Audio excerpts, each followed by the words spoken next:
Welcome to This Explainer. Today, we're diving into a phenomenon that literally touches nearly every single corner of modern society, yet, it almost never makes the evening news.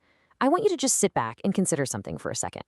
What if one of the most massive forces completely altering the landscape of our society isn't something we're constantly debating in public, but something happening entirely behind closed doors? It's a pretty striking question, right? When we think of massive cultural forces, we usually think of politics, religion, or maybe social media. But what if it's something millions of people consume in total, complete privacy? It's something most folks never, ever openly discuss, yet it quietly shapes how an entire generation thinks about intimacy, relationships, attraction, and honestly, human connection itself. Okay, let's dive into this, because the reality is millions of Americans are consuming it right now. Not tonight, not later this week, right now. Literally, as we go through this explainer, millions of people are watching pornography. And the whole thing is driven by this staggeringly powerful distribution system that's sitting right there in our pockets. Part 1. The hidden cultural force. So we really need to look at how this multi-billion-dollar industry is no longer just lurking in the shadows. It has become a core piece of our cultural architecture, and it's aggressively fighting for attention in the most competitive marketplace in human history, your brain. And to really frame the scale of what we're talking about, let's look at this number, 11. The average American child is exposed to online pornography around age 11 or 12. Lots of them see it even earlier. That means kids are navigating a multi-billion-dollar industry years before they can drive, before they can vote, and absolutely crucial here, long before the parts of their brain responsible for impulse control and long-term judgment are fully baked. And the sheer scale of adult consumption is just staggering. Surveys are showing us that roughly 78% of men and 44% of women report viewing pornography. I just want to lay these numbers out impartially, because the math here really matters. When a behavior hits tens of millions of people every single day, it doesn't just stay isolated to individual lives. It changes societal norms, it shifts expectations, and eventually it rewires entire societies. Part 2. The supernormal stimulus. So why is this specific content so incredibly captivating to the human brain? Let's move to the timeline and see how this builds. Throughout the 20th century, tech revolutions completely transformed how we consumed information, right? The 1920s gave us radio, the 1950s brought TV, the 1990s gave us the internet. But unlike those past leaps, the shift to infinite digital pornography offered something our brains had literally never encountered before: unlimited novelty, unlimited variety, and unlimited availability 24/7.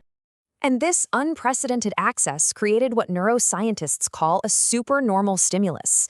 Basically, that's a stimulus so insanely powerful that it completely short-circuits systems in our brain that were originally built for a very different environment. Think about it. Our ancestors' survival-based reward pathways, the ones designed to seek out vital resources in small communities, those exact pathways are now being actively hijacked by a business model designed for one thing: to capture, keep, and sell your attention. And this brilliantly illustrates the concept. Imagine just handing someone a magic button that gives them access to every single dessert in the world at any moment they want. The issue isn't that desserts are bad. The issue is that the human brain was never, ever designed for limitless, frictionless access. Every click offers something new, which triggers anticipation, which lights up those ancient reward pathways like a Christmas tree. It's literally an industry competing directly against reality itself. Part 3. The intimacy vacuum. Okay, let's zoom out a bit from the individual brain and look at our relationships. What's the psychological fallout of having all this infinite access? Well, there's a huge, glaring contrast between real life and our screens. Real relationships, they're messy. They require patience, vulnerability, and real people are fundamentally flawed. Screens, on the other hand, they are instant and they are totally flawless. And research is increasingly showing that heavy consumption of this flawless, instant media is linked to lower relationship stability, way higher loneliness, and a general dissatisfaction with real-world intimacy. It's creating an unprecedented emotional vacuum across America. Now, this distinction right here is absolutely critical to understand. On one side, we've got relief, which feels amazing in the moment. On the other side, we have healing, which, well, it takes time and effort. Millions of Americans are turning to this infinite screen, looking for an instant escape, an escape from crazy housing costs, economic pressure, burnout, rejection, anxiety. But the trap is that this cycle of quick, temporary relief often slowly deepens the exact same loneliness and isolation they're trying so desperately to escape in the first place. Part 4, Rewiring a Generation.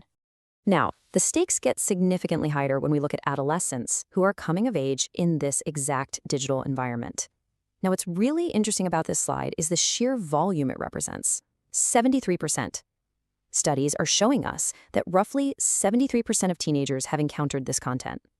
Think about that for a second. That means a massive chunk of an entire generation is essentially using a highly engineered, purely profit-driven industry as their primary sexual education. They're learning the ropes of intimacy from content that is designed strictly to maximize watch time and profits, not to foster healthy emotional growth. And the content they're watching is actively shaping their developing minds.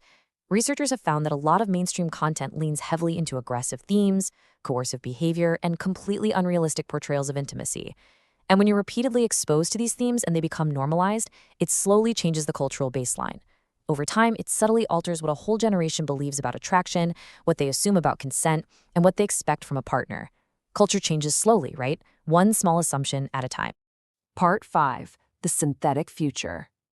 Which brings us to a rapidly approaching technological frontier. And honestly, this threatens to compound all these issues of intimacy and connection in some pretty wild ways. We're talking about emerging tech like artificial intelligence, deepfakes, and virtual reality. These advancements are making synthetic, digital experiences feel increasingly indistinguishable from actual reality. So, if the internet revolutionized our access to this content, these new technologies threaten to completely revolutionize the content itself. And to put that into perspective, the reality of this frontier is already here, and it's stark. Reports show that the overwhelming majority of online deepfake videos are pornographic, and they almost entirely target non-consenting women. It really forces us to stop and neutrally, but firmly, ask a very heavy question. What actually happens to society when artificial intelligence completely masters and hyper-personalizes a stimulus that already has tens of millions of people hooked? Part 6, Reclaiming Human Connection. But look, this story absolutely does not have to end in some dystopian technological catastrophe. Humans are incredibly adaptable, and there is so much hope and potential for positive change here. So the crucial point is this concept of neuroplasticity. It's the brain's amazing ability to reorganize itself, recover, and form new, healthier pathways. Literally, the brain can heal itself. A lot of people who recognize these heavy consumption patterns and cut back report massive improvements in their motivation, emotional stability, and how happy they are in their relationships. This isn't about shaming anyone, it's simply about stepping back and making conscious choices about how our tech is interacting with our psychology. Because at the end of the day, real connection takes effort. It takes courage. It takes being fully present. These are deeply, beautifully human traits. They can't be downloaded, you can't stream them, and they for sure cannot be replaced by an algorithm. Realizing that is exactly what empowers us to choose genuine human connection over cheap, synthetic convenience. So I want to leave you with this final, truly provocative question. What kind of culture are we actually becoming? Are we just going to be a culture of endless, frictionless consumption, or are we one that can balance all this convenience with genuine, messy, beautiful human connection? Because remember, every generation eventually becomes exactly what it repeatedly consumes. Thank you so much for joining me for this explainer. If this challenged how you view things, please drop your thoughts and observations below. Let's keep this absolutely vital conversation going. Catch you next time.